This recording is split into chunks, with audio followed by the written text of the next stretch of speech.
यह कहानी लेखिका सुधा कसेरा द्वारा लिखी गई है। अनु के विवाह समारोह से उसकी विदाई होने के बाद रात को लगभग 2 बजे घर लौटी थी। थकान से सुबह 6 बजे गहरी नींद में थी कि अचानक अनु के घर से, जो मेरे घर के सामने ही था, जोर जोर से विलाप करने की आवाज़ों से मैं चौंक कर उठ गई। घबराई हुई बालकनी की ओर भागी। उसके घर के बाहर लोगों की भीड़ देख हर किसी अनहोनी की कल्पना करके मैं स्तब्ध रह गई। रात के कपड़ों में ही मैं बदहवास उसके घर की ओर दौड़ी। अनु अनु के नाम से माँ को विलाप करते देखकर मैं सकते में आ गई। किसी से कुछ पूछने की हिम्मत नहीं हो रही थी, लेकिन मुझे वहाँ की स्थिति देखकर समझने में देर नहीं लगी।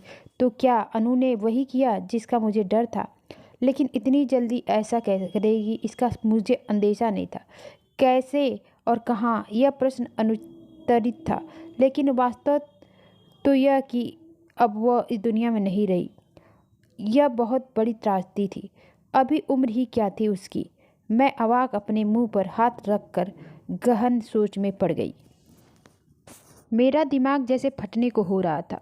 कल दुल्हन के वेश में और आज पलक झपकते ही क्या से क्या हो गया। मैं मन ही मन बुदबुदाई। मेरी रूह अंदर तक कांप गई। वहाँ रुकने की हिम्मत नहीं हुई। और क्यों कर रुकूं? यह घर मेरे लिए उसके बिना बेगाना है। एक वही तो थी जिसके कारण मेरा इस घर में आना जाना था। बाकी लोग तो मेरी सूरत भी देखना नहीं चाहते। मैं घर आकर तकिए में मुंह छिपाकर खूब रोई। माँ ने आकर मुझे बहुत सांत्वना देने की कोशिश की, तो मैं उनसे लिपट कर बिलखते हुए बोली, माँ, सबकी माएँ आप जैसे क्यों नहीं होती? क्यों लोग अपने बच्चों से अधिक समाज को महत्व देते हैं? क्यों अपने बच्चों की खुशी से बढ़कर रिश्तेदारों की प्रतिक्रिया का ध्यान रखते हैं? शादी जैसे व्यक्तिगत मामले में भी क्यों समाज की दखलंदाजी होती है? माँ बाप का अपने बच्चों के प्रति यह कैसा प्यार है जो सदियों से चली आ रही मान्यताओं को ढोते रहने के लिए उनके जीवन को भी दांव पर लगाने से नहीं चूकते। कितना प्यार करती थी वह जैकब से। सिर्फ वह क्रिश्चियन है।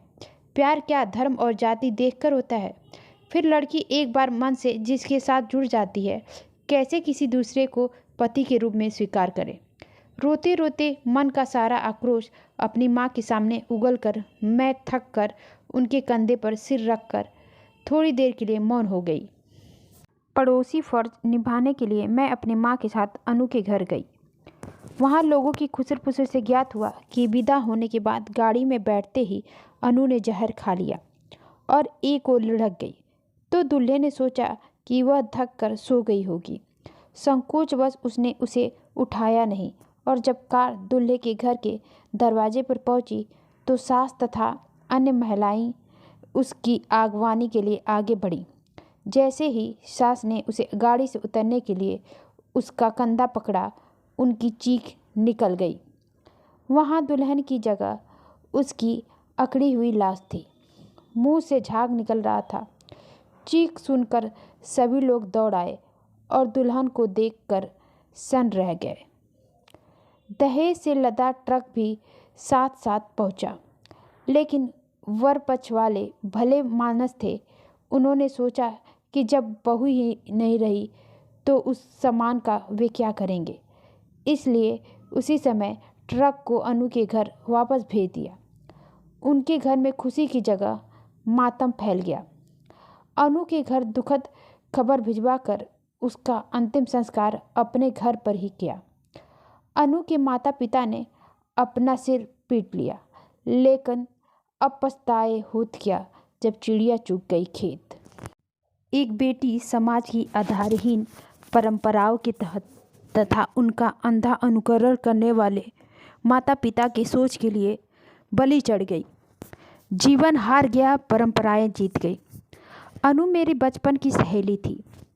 एक साथ स्कूल और कॉलेज में पढ़ी, लेकिन जैसे ही उसके माता पिता को ज्ञात हुआ कि मैं किसी विजातीय लड़के से प्रेम विवाह करने वाली हूँ, उन्होंने सख्ती से उस पर मेरे से मिलने पर पाबंदी लगाने की कोशिश की।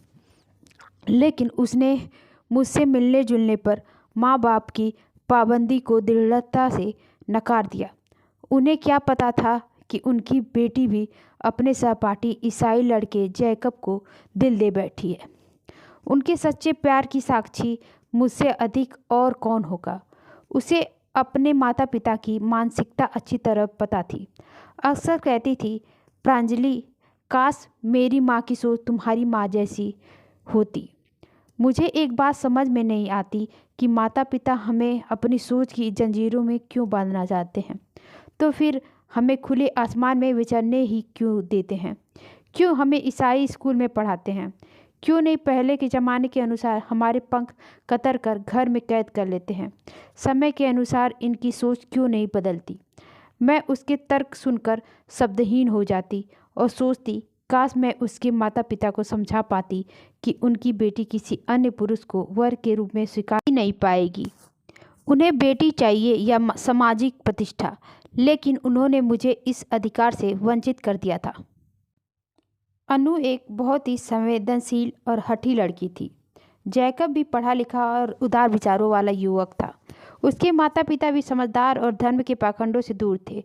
वे अपने इकलौते बेटे को बहुत प्यार करते थे और उसकी खुशी उनके लिए सर्वोपरि थी।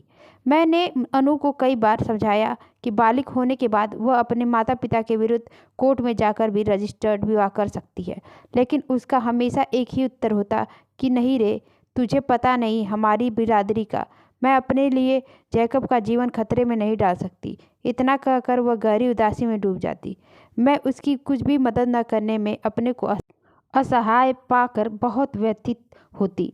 लेकिन मैंने जैकब और उसके परिवार वालों से कहा कि उसके माता पिता से मिलकर उन्हें समझाएं, शायद उन्हें समझ में आ जाए। लेकिन इसमें भी अनु के घर वालों को मेरे द्वारा रची गई साजिश की बू आई, इसलिए उन्होंने उन्हें बहुत अपमानित किया और उनके जाने के बाद अनु को मेरा नाम लेकर खूब प्रताड़ित किया। इसके बावजूद जैकब बार बार उसके घर गया और अपने प्यार की दुहाई दी, यहाँ तक कि उनके पैरों पर गिरकर गिड़गिड़ाया भी, लेकिन उनका पत्थर दिल नहीं पिघला और उसकी परिणति आज इतनी भयानक, एक कली खिलने से पहले ही मुरझा गई। माता पिता को तो उनके लिए किए का दंड मिला, लेकिन मुझे अपनी प्यारी सखी को खोने का दंड बिना किसी गलती के जीवन भर झेलना पड़ेगा। लोग अपने स्वार्थवश कि उनकी समाज में प्रतिष्ठा बढ़ेगी, बुढ़ापे का सहारा बनेगा और दैहिक सुख के परिणाम स्वरूप बच्चा पैदा करते हैं और पैदा होने के बाद उसे स्व अर्जित संपत्ति मानकर उसके जीवन के हर क्षेत्र के निर्णय की डोर अपने हाथ में रखना चाहते हैं, जैसे कि वह हाड़ मांस का न बना हो कर बेजान पुतली है। यह कैसी मानसिकता है उनकी, कैसी खोखली सोच है कि वे जो भी करते हैं अपने बच्चों की भलाई के लिए करते हैं। ऐसी भलाई किस काम की जो बच्चों के जीवन से खुशी ही छीन ले। वे उनकी इस सोच से तालमेल नहीं बैठा पाते और बिना पतवार की नाव के समान अवसाद के भंवर में डूबकर जीवन ही नष्ट कर लेते हैं, जिसे हम आत्महत्या कहते हैं, लेकिन इसे हत्या कहे तो अधिक सार्थक होगा। अनु की हत्या की थी माता पिता और उनके खोखले समाज ने। धन्यवाद। आपको ये कहानी अच्छा लगा हो तो please like, subscribe and comment करें।